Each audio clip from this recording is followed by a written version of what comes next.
Welcome to the Tech Egg. Don't get scrambled. Enjoy the video. This guide shows how to enable Internet Explorer compatibility mode in Microsoft Edge.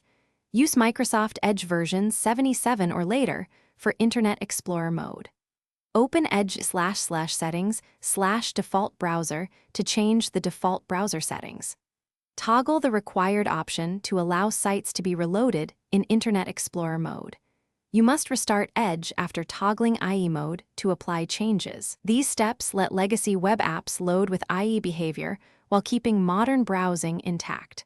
Open Edge settings and go to Edge//settings/default browser to find the toggle. Toggle allows sites to be reloaded in Internet Explorer mode in default browser settings. If you manage multiple sites, set an enterprise mode site list URL to manage multiple legacy sites centrally. Admins can use group policy by configuring Configure Internet Explorer integration to enforce IE mode across devices. After setting the site list, distribute the XML file URL to clients. Restart clients to ensure policy and site list download complete successfully.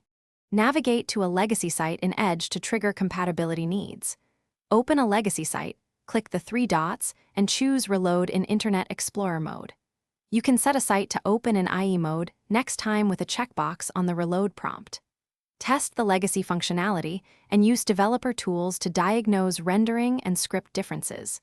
If compatibility fails, update the enterprise mode site list or change the emulation settings. Test thoroughly and then disable IE mode when legacy support is no longer required.